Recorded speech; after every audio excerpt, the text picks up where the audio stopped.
Bon, ben, bienvenue pour cette nouvelle vidéo, enfin enseignement, en vidéo sur le téléphone. Voilà. L'idée, hein, c'est donc on va reprendre le manuscrit C, on va terminer notre parcours avec Sainte Thérèse. J'ai pas encore prévu, mais ça arrive vite. Mais l'idée, ce serait quand même de clôturer l'année Sainte Thérèse. On n'y pense plus trop. Enfin, moi, j'y pense plus trop personnellement. Donc, vous savez que Thérèse, elle est morte le 30 septembre. Et donc, l'idée, ce serait de, je pense, peut-être qu'on ferait une conférence, je sais pas, pour clôturer le truc. En tout cas, nous, ça continue. L'idée, c'est d'étudier le manuscrit, enfin, de lire le manuscrit C. Et donc, aujourd'hui, vous deviez lire les 8 premiers recto-verso, ou en tout cas les 7 premiers recto-verso. Et peut-être que je ferai un pont avec l'évangile de dimanche prochain, Marc 8, hein, si je me souviens bien, où Jésus dit « Pour vous, qui suis-je » Et puis là, nos soirées, c'est tous les 15 jours. Voilà, tous les 15 jours. Vous prenez votre année, à partir d'aujourd'hui, c'est tous les 15 jours.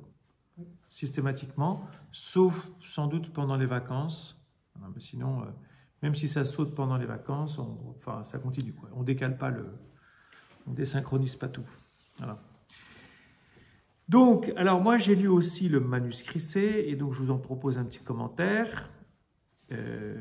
Bon, je ne sais pas si vous avez la curiosité de regarder quand ce texte a été écrit. Donc, il l'a écrit en juin 1897. Donc, elle est à 2 mois de sa mort, 3 mois.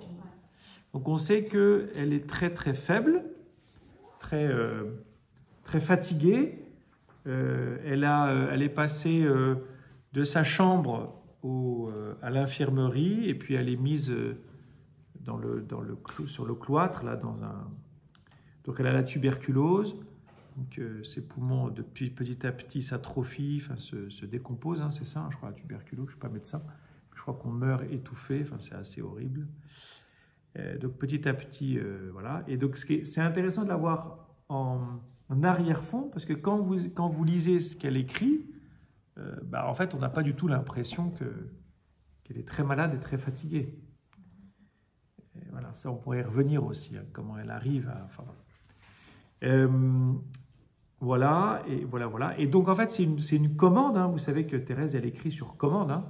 Ce n'est pas elle qui écrit ses souvenirs. Elle n'a pas un cahier intime où elle écrit voilà, ce dont elle se souvient, mais c'est une commande de la part de sa prieure qui est sœur... c'est l'autre, c'est pas sœur Pauline là, qui est devenue sœur Agnès, mais c'est... je ne sais plus. Marie de Gonzague. Mère Marie de Gonzague, qui a été sa prieure quand elle... Vous savez, je ne sais pas si vous savez, quand elle est rentrée, la prieure, c'était Mère Marie de Gonzague, qui s'est fait remplacer par Mère Agnès, ou Pauline, la grande sœur de Thérèse, et puis il y a eu de nouvelles élections, et Mère Marie de Gonzague a remplacé à nouveau Mère Agnès. Autant vous dire qu'il n'y a pas une très bonne ambiance au Carmel, parce que voilà, ce sont des élections qui seront été compliquées pour la réélection de Mère Marie Gonzague. Voilà. Et la Mère Marie de Gonzague, après sa mort, il y a eu des langues qui se sont un peu déliées. C'était une prière un peu fantasque, changeante, compliquée à vivre. C'est pour ça que quand vous lisez dans le document ce qu'elle pense de sa prière, c'est hallucinant de dire ça. Jusque Thérèse, comme les autres d'ailleurs, a vécu. Alors, il y a toujours hein, au début, hein,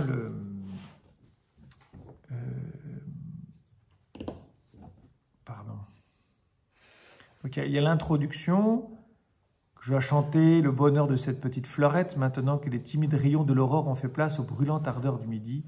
Oui, c'est avec vous, mère bien-aimée, mais c'est pour répondre à votre désir que je vais essayer de me redire les sentiments de mon âme, ma reconnaissance envers le bon Dieu, envers vous qui me le représentez visiblement. Voilà. Donc elle parle d'un bonheur, hein, alors qu'elle est très malade, très souffrante. Hein. Ouais.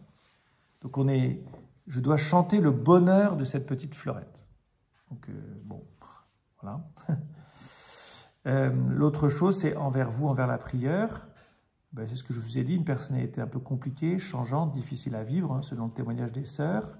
Pourtant, Thérèse, dans la plus pure tradition carmélitaine religieuse, voit dans sa supérieure le représentant de Dieu. Ça, c'est très important, hein, dans la vie religieuse. L'obéissance au supérieur, c'est très important. L'obéissance au supérieur, c'est l'obéissance, en tout cas au XIXe siècle, c'est vraiment l'obéissance à Dieu. Donc, vous voyez ce que Thérèse ose dire de sa prière, alors même que c'est très difficile de lui obéir parce qu'elle leur demande parfois n'importe quoi. Voilà. Donc, elle se reconnaît toujours petite et faible, hein. Un pauvre petit néant, rien de plus. Voilà, donc c'est se rappeler toujours que nous n'avons aucun mérite, hein. Ça, je pense que vous l'avez compris pour Thérèse, nous n'avons aucun mérite. Nous sommes comme, elle va y revenir après, comme un grain de sable. On est toujours dépendant radicalement de l'amour de Dieu. Donc on doit toujours attendre l'amour de Dieu, hein. On ne peut pas se le donner à soi-même, on peut pas. Donc il y a une réelle dépendance, il y a une petitesse, une faiblesse, un pauvre petit néant, rien de plus. Ce n'est pas négatif, hein. C'est simplement de se reconnaître totalement dépendant de l'amour de Dieu. Voilà, j'ai besoin de l'amour de Dieu. C'est vital pour moi. Et puis ensuite, en passant, elle donne une définition de la sainteté. Je vous rappelle pourquoi nous lisons Thérèse, c'est pour devenir des saints à son école. Et donc elle dit, oui, tout est bien lorsqu'on ne recherche que la volonté de Jésus. Et juste avant, elle dit, il me semble, ma mère, qui lui sont agréables, puisque tous ont suivi le mouvement de l'Esprit Saint. Elle parle des saints. Tous ont suivi le mouvement de l'Esprit Saint. Voilà. Donc être un saint, c'est se laisser conduire par l'Esprit Saint. Sentir les mouvements de l'Esprit Saint en soi. Vous savez, c'est cette fameuse formule moi, que je vous avais commentée, que j'avais trouvée très belle, qui était qu'on devait avancer en secondant la grâce sans jamais la devancer ni la ralentir. Ben, c'est exactement la même chose, c'est d'une autre manière. Tous ont suivi le mouvement de l'Esprit Saint. On parle du souffle, hein, un souffle puissant, un souffle plus discret. L'Esprit Saint, c'est comme le vent, parfois il souffle très fort, puis parfois il souffle, c'est une petite brise qu'on sent à peine. Parfois il nous entraîne à la droite, parfois à gauche, etc. etc. D'accord ? Suivre le mouvement de l'Esprit Saint. Ensuite, elle va préciser, c'est rechercher au fond la volonté de Jésus. Rechercher la volonté de Jésus, lui obéir. Alors ensuite, moi je me suis beaucoup attardé sur la petite voix. Donc ça c'est si je ne me trompe pas, c'est le deuxième recto. C'est le troisième recto, pardon. Vous le savez, ma mère, j'ai toujours désiré être une sainte. Voilà, c'est ce paragraphe qui commence ainsi. Vous le savez, ma mère, j'ai toujours désiré d'être une sainte, mais hélas, j'ai toujours constaté, j'ai toujours constaté, lorsque je me suis comparé aux saints, qu'il y a entre eux et moi la même différence qui existe entre une montagne dont le sommet se perd dans les cieux et le grain de sable obscur foulé aux pieds des passants. Voilà. Donc moi, je vais reprendre vraiment ce paragraphe. C'est vraiment l'objet de ce soir, d'étudier la petite voie toute nouvelle vers la sainteté. Nous cherchons à devenir des saints. Donc, on va se mettre à l'école de Thérèse. Alors d'abord, il y a une comparaison entre les saints qui sont des montagnes dont les cimes se perdent dans les cieux, et puis Thérèse, qui est un petit grain que les passants foulent aux pieds. Ben forcément, quand vous lisez une vie de saint, vous avez des saints, si vous voulez, qui vous écrasent. Qui vous écrasent. Vous avez des saints qui ont guéri des gens, qui ont ressuscité des gens. Vous avez des saints qui sont passés des heures en prière, quelle que soit la météo. Vous avez des saints qui ont baptisé à tour de bras. Vous avez des saints qui ont été silencieux devant les injustices à un point tel qu'on en est forcément admiratif, etc., etc. Et donc, quand on lit une vie de saint, et je pense que Thérèse, elle pense à ça, ben, on a plus envie de les admirer que de les imiter. Admirable plus qu'imitable. C'est un peu dommage. Parce qu'en en fait, lire une vie de saint, c'est pour soi-même devenir un saint, ou en tout cas être exhorté, poussé à devenir un saint. Donc, lire la vie d'un saint sans pouvoir l'imiter, ben, y a un problème en fait. Enfin, pour moi, en tout cas, il y a un problème. Et pour Thérèse, elle repère bien en tout cas, qu'il ça ne lui donne pas envie d'être saint, quoi. Parce qu'elle elle est écrasée. Voilà. Ce sont des êtres exceptionnels, ayant reçu des grâces exceptionnelles. Donc tout de suite, on se sent, nous, le commun des mortels, on se sent totalement exclu de ce club. Parce qu'on n'a pas ni les capacités intellectuelles, ni les capacités physiques, ni je ne sais pas quoi, qui font des grands saints et autres grâces que Dieu a pu leur donner. Donc le grain de sable, hein, c'est une image qu'elle a déjà utilisée, qu'elle emploie notamment dans ses lettres qu'elle écrit. Hein. Donc dans ses lettres, c'est plutôt une image qui est associée justement à la petitesse, à se laisser un peu... Voilà, et c'est pour fuir un peu la reconnaissance. Moi, je suis persuadé que Thérèse a beaucoup lutté contre l'amour-propre, contre la reconnaissance, contre la vanité d'être complimentée, plutôt contre la vanité que peut procurer les compliments. Comme c'était plutôt une petite fille qui était jolie et vive, elle attirait beaucoup le regard et les remarques non pas du tout désobligeantes, au contraire. Et je pense qu'elle a beaucoup lutté pour éviter de tomber un peu dans ce qu'on appelle la vaine gloire, etc. Et donc le petit grain de sable, c'est un peu ça. C'est celui qui se fait oublier, que personne ne voit, qui n'est vu que de Jésus. Vous savez, ce regard de Jésus, je ne sais pas si vous vous souvenez, la sainte face, hein, c'est être vu par Jésus et Jésus seulement. Donc c'est vraiment fuir le regard des autres. Pour ne pas être, c'est pas pour ne pas être remarqué en tant que tel, mais c'est pour ne pas être flatté, pour ne pas tomber dans la flatterie et la vanité, quoi. Hein. Voilà. En tout cas, le grain de sable, ça renvoie à l'image de l'incapacité. Je ne suis pas capable. Alors elle continue. Et alors là, tous les mots sont importants, toutes les phrases sont importantes. Au lieu de me décourager. Voilà. Nous, on s'arrête là. Nous, on lit une vie de saint, on se décourage. On se dit, c'est pas pour moi. Pas Thérèse. Pas Thérèse. Le découragement, hein, comme dans la vie spirituelle, le découragement, c'est la victoire du démon.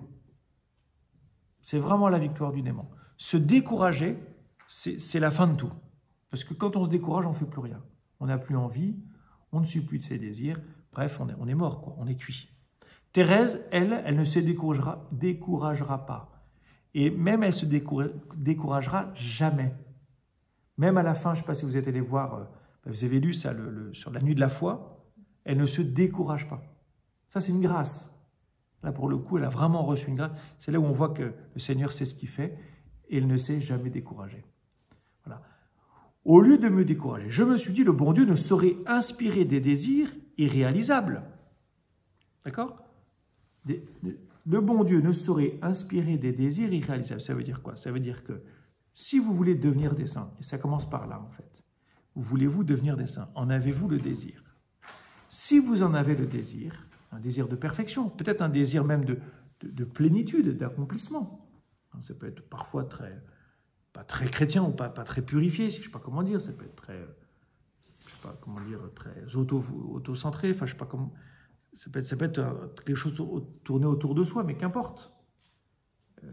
Si j'ai le désir d'être un saint devant Dieu, en fait ce désir il vient de Dieu. Donc s'il vient de Dieu, il est réalisable. La question c'est comment? Comment il va se réaliser? Mais Thérèse, elle a cette certitude que c'est réalisable. Et ça, c'est vraiment la première leçon qu'elle nous donne, c'est que je ne dois pas me décourager. Sur le chemin de la sainteté, je ne dois pas me décourager. Voilà. Donc elle reconnaît que ce désir de la sainteté, en fait, il ne vient pas d'elle, mais bien de Dieu. Donc c'est Dieu qui va le réaliser. Il y a déjà ce qu'elle va expliquer après, hein. C'est Dieu qui va le réaliser. Mais ça veut dire aussi que ma petitesse, qui peut me décourager, ça peut être mes péchés, hein, ça peut être mes défauts, ça peut être mon peu d'amour, ça peut être mon manque de charité, d'accord? Ma petitesse, c'est tout ça. Hein. La petitesse, c'est toutes nos incapacités. Hein. Ma petitesse et mon incapacité ne sont pas des obstacles à la sainteté. C'est surtout ça ce que ça veut dire. Et ça vous avez derrière tout son discours sur la miséricorde pour dire que le plus important, ce n'est pas de commettre des péchés ou pas commettre des péchés. Le plus important, c'est de croire en la miséricorde de Dieu. Donc mes péchés ne sont pas un obstacle à ma sainteté. Ça, c'est très important. Et donc elle va continuer en disant, je dois me supporter tel que je suis avec toutes mes imperfections. Ça, c'est capital. Vous n'avez pas le droit d'être déçu par vous-même. Vous savez, parfois on commet un péché, on a conscience d'avoir fait une faute, et on se dit « Ah merde, je suis vraiment nul ». Mais non, ça, c'est pas thérésien, ça. Ça, c'est pas thérésien. D'accord ? Je dois apprendre à me supporter tel que je suis. C'est-à-dire, je dois apprendre à m'aimer tel que je suis. Me supporter chez Thérèse, c'est pas simplement... C'est vraiment m'aimer tel que je suis, avec toutes mes imperfections. Voilà. Mais derrière, elle va nous montrer un moyen. Donc, je sais que je ne peux pas devenir sainte. Devenir sainte, je sais que je ne peux pas. Je suis en incapacité. Et que mes imperfections n'ont rien à voir avec la sainteté en réalité. C'est pas ça le problème. C'est pas mes péchés le problème. C'est pas ça qui va me faire de moi un saint ou qui va m'empêcher d'être une sainte ou un saint. Donc ça, c'est vraiment la première leçon. La deuxième leçon, c'est que j'ai besoin de quelqu'un d'autre. J'ai besoin de quelqu'un d'autre. Je ne peux pas me grandir par moi-même. Voilà. Donc, il n'y a qu'une seule solution. J'ai besoin d'une aide extérieure. C'est cette idée de l'ascenseur. Donc, vous voyez, elle dit « la sainteté m'est impossible ». Donc, elle prend l'image d'un enfant devant des marches d'escalier qui ne peut pas franchir par lui-même, qui ne peut pas gravir. Donc, la sainteté... Vous voyez, elle le voit, elle dit « Ok, le saint, il est exceptionnel, la sainteté, c'est exceptionnel, c'est trop dur, je ne peux pas. » Donc, j'ai besoin d'un moyen qui me fasse, qui ne vient pas de moi, donc je ne peux pas par moi-même. Ça veut dire, je ne peux pas faire effort. Ça ne sert à rien que je fasse effort pour devenir un saint. Je peux faire des efforts, bien sûr, dans ma vie. Je dois faire des efforts dans ma vie. Mais ce n'est pas ça qui fera de moi un saint ou une sainte. Parce que si ce sont mes efforts qui font de moi un saint ou une sainte, ça s'appelle le mérite. Or, je n'ai aucun mérite devant Dieu. D'accord ? Donc, si par moi-même, je sais que je peux gravir une marche, puis 2, puis 3, puis 4, qu'est-ce qui va se passer ? C'est pas de la sainteté, ça. Ça, c'est de la réussite. C'est du succès, c'est de la réussite, c'est de la maîtrise de soi. D'accord ? C'est de la victoire sur soi-même, acquise peut-être de haute lutte, c'est très beau, c'est magnifique, mais ça ne s'appelle pas la sainteté. C'est autre chose. C'est de la réalisation de soi, c'est de l'épanouissement de soi, mais ce n'est pas la sainteté, c'est autre chose. D'accord ? Thérèse, elle dit, la sainteté, ce sont effectivement des marches à gravir, c'est difficile, mais je ne peux pas y arriver. Pourtant, j'en ai le désir. Alors, attendez. Qu'est-ce qu'il me fait, lui ? Comment je pourrais essayer ?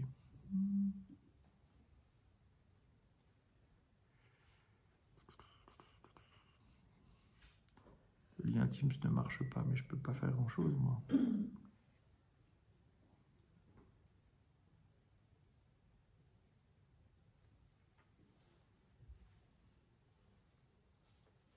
Vous voyez, donc ça, c'est très important. Il y a toute une logique chez Thérèse.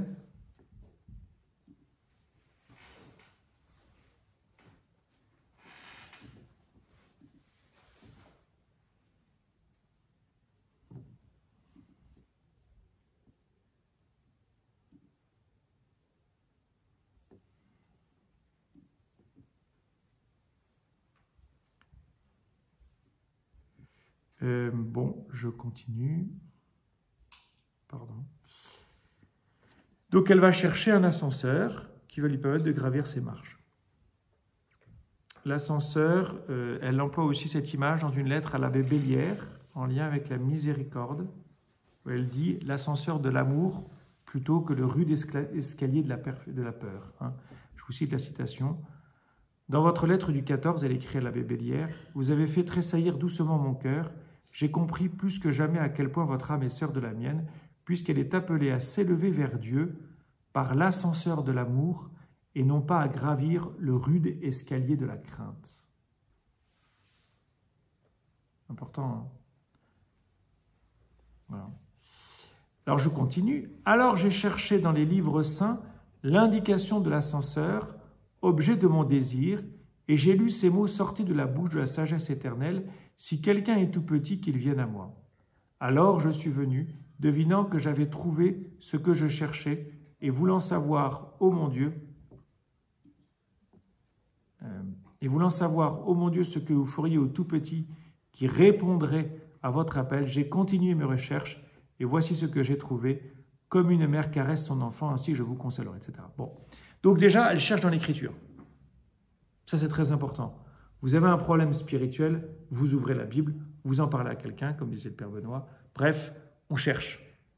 On cherche des réponses. On demande au Seigneur des réponses. Et comment je vais trouver des réponses, ou comment je vais demander au Seigneur des réponses? En méditant l'Écriture. L'Écriture peut vous parler. Vous parle. La deuxième chose, et ça c'est vraiment absolument extraordinaire, c'est la troisième leçon, c'est que la petitesse, non seulement ce n'est pas un obstacle, mais elle est même nécessaire. C'est ça surtout le génie de Thérèse. C'est qu'elle va retourner, on l'avait vu ça pendant la retraite de Carême, hein, comment la miséricorde et la justice, comment elle va retourner la justice en disant que la justice de Dieu, c'est de me faire miséricorde, parce que je suis un pauvre pécheur. Donc justice et miséricorde ne s'opposent pas. Eh bien là, petitesse et sainteté, imperfection et sainteté ne s'opposent pas.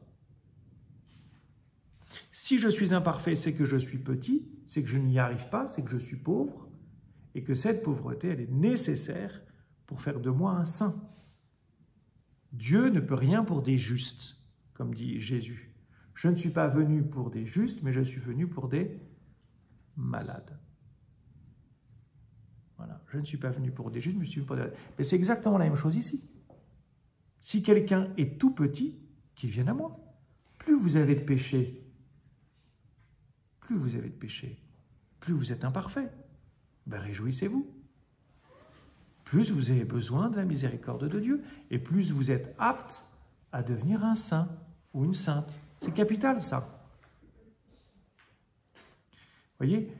Alors je suis venu devinant que j'avais trouvé ce que je cherchais, et voulant savoir, ô mon Dieu, ce que vous feriez au tout petit qui répondrait à votre appel, etc. Et ensuite, comme une mère caresse son enfant, ainsi je vous conseillerai, je vous porterai sur mon sein, et je vous balancerai sur mes genoux. Et donc là, elle bascule sur une autre image, ce n'est plus l'ascenseur, ce sont les bras des parents qui portent le nourrisson. Donc vous voyez, pour être porté par des bras, il faut que je sois petit. Parce que plus je suis petit, plus je suis léger. Plus les parents peuvent me porter, plus ils peuvent me porter longtemps, plus ils peuvent, vous voyez. Et donc tout l'enjeu pour moi, ça va être et ça le dira ailleurs, on l'avait déjà lu, rester petit, et elle dira, c'est cela le difficile, c'est de rester petit. Donc seul le petit peut grandir, sans se grandir soi-même, tout en restant petit. Et donc il y a une contradiction, ce qu'on appelle un paradoxe. Grandir en sainteté, c'est rester petit. Et d'ailleurs, elle va changer de verbe, de grandir, elle va passer à élever. En fait, l'enfant que je suis ne grandit pas. Il est élevé. Il est porté. Vous voyez, la sainteté, ce n'est pas de grandir. Ça, c'est une fausse image de la sainteté. Ce n'est pas de devenir meilleur, pour le dire encore autrement. D'accord? Même si ça peut avoir comme conséquence que je devienne meilleur, évidemment. Mais ce n'est pas le but. Ce n'est pas le but. Si votre but, c'est de devenir meilleur, vous n'avez rien compris. Votre but, c'est de rester petit pour devenir meilleur ensuite. Par cela, vous serez meilleur. Mais ça ne vous appartient pas, le reste. Ce qui vous appartient, c'est de rester petit. Voilà. Donc notre question, c'est comment rester petit? C'est ça tout l'enjeu. Comment rester petit?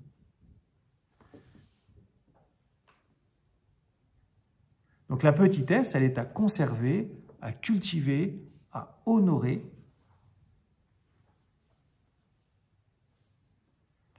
Et là, on rejoint aussi, c'est à propos du petit caillou, c'est-à-dire du petit grain de sable, c'est-à-dire la petitesse, aimer sa petitesse, c'est faire attention à ne pas tomber dans la vanité, dans l'amour-propre, etc. etc. C'est tout ça derrière. Hein. Vous voyez? Donc, et ça veut dire quoi? Ça veut dire que comment je reste petit, mais c'est un peu la même chose, c'est aussi je m'abandonne dans les bras du Père.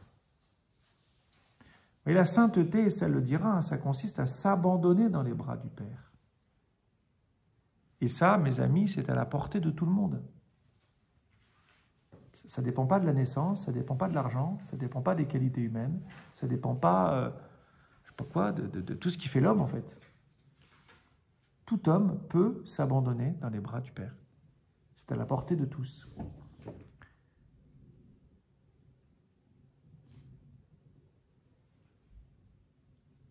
Donc si vous pensez ne pas pouvoir être des saints, si vous pensez ne pas pouvoir être un saint ou une sainte, c'est une très bonne nouvelle. Vous êtes bien parti pour le devenir. C'est capital, ça. C'est capital. Ça tombe bien parce que vous ne pouvez pas le devenir. Vous voulez le devenir, mais vous ne pouvez pas. Et donc, je dois m'abandonner dans les bras du Père. Voilà.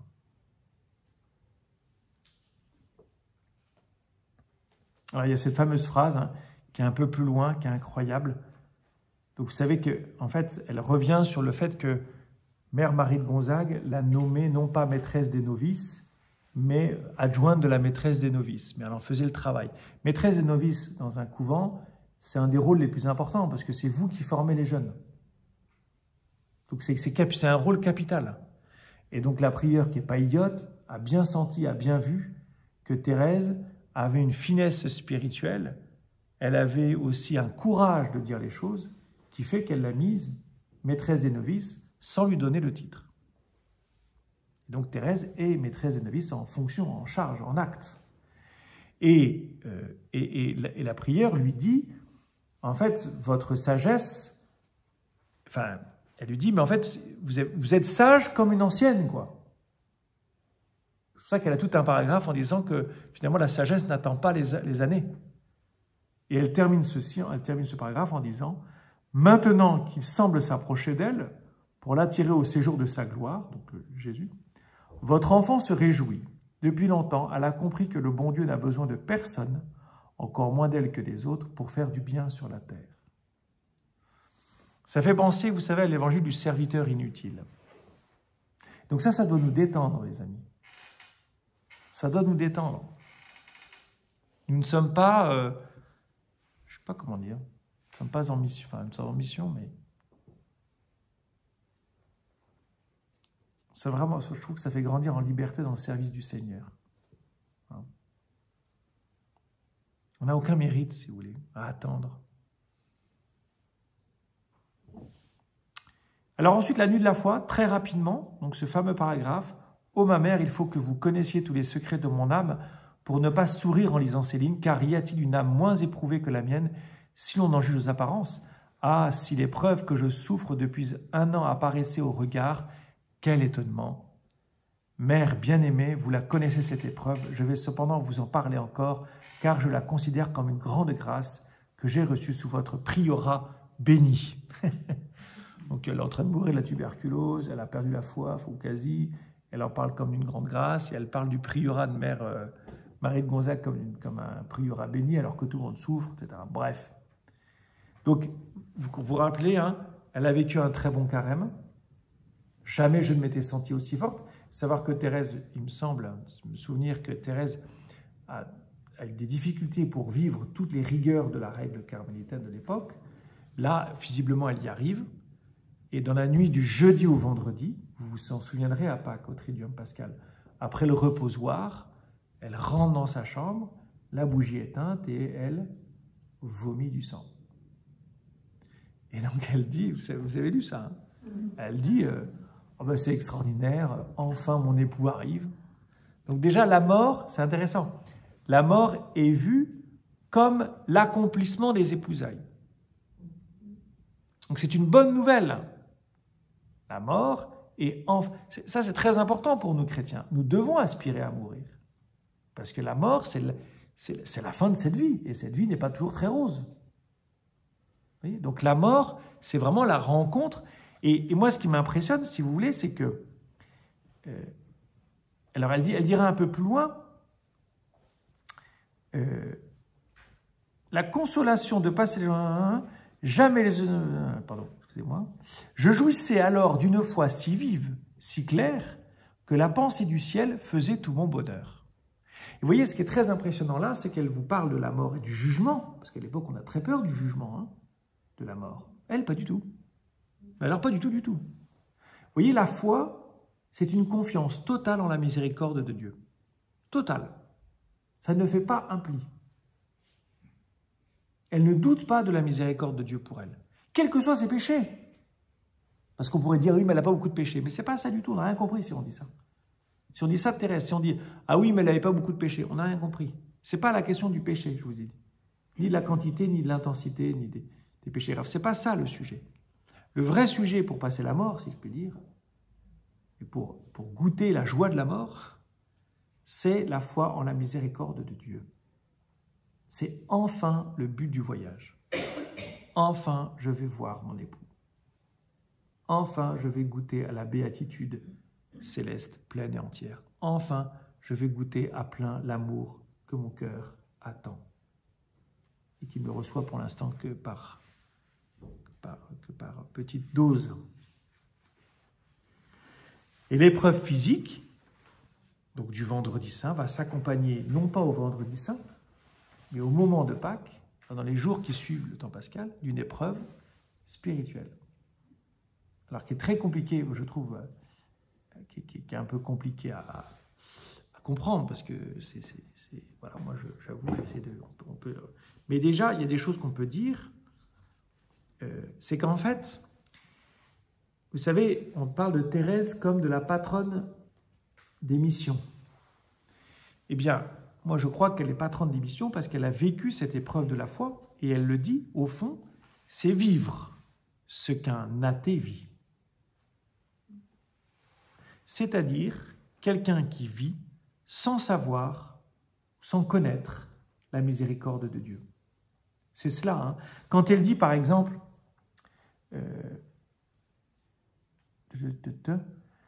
elle dit à la fin, « Mais Seigneur, votre enfant l'a comprise.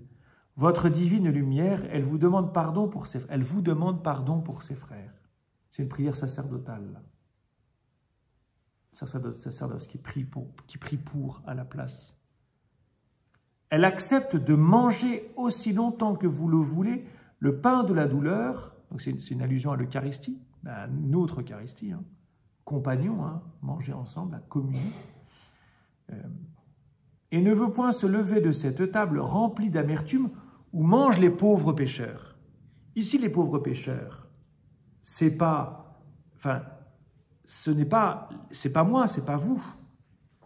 Le pauvre pécheur, le mot important ici, c'est pas pécheur, on est tous pécheurs. Y compris les chrétiens, y compris Thérèse. Thérèse se considère comme une pécheresse. C'est le pauvre pécheur. C'est celui qui est pauvre de la miséricorde de Dieu. C'est celui qui ne sait pas qu'il y a un Dieu qu'il aime. Ce n'est pas qu'il le refuse. Parce que refuser Dieu, c'est encore savoir qu'il existe pour le refuser. Et ça, ce sera toute son... Elle dit, à un moment justement où elle dit qu'elle avait la foi... comment on dit, je jouissais alors d'une voix si vive, si claire que la pensée du ciel faisait tout mon bonheur. Je ne pouvais croire qu'il y eût des impies n'ayant pas la foi.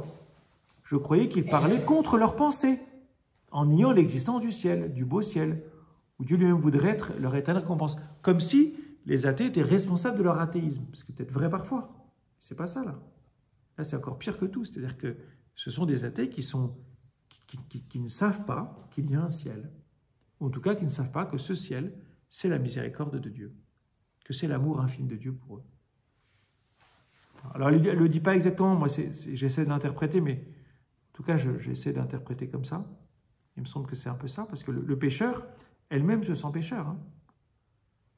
Donc le pauvre pécheur, ce n'est pas le pécheur comme vous et moi, entre guillemets. C'est celui qui ne sait pas qu'il y a la miséricorde. Et que tous ceux qui ne sont point éclairés du lumineux flambeau de la foi le voient luire enfin. En fait, voilà, il y a tout un... le Seigneur lui fait goûter intérieurement ce qu'est être athée, pour qu'elle puisse rejoindre ses frères athées. et elle va prier pour eux.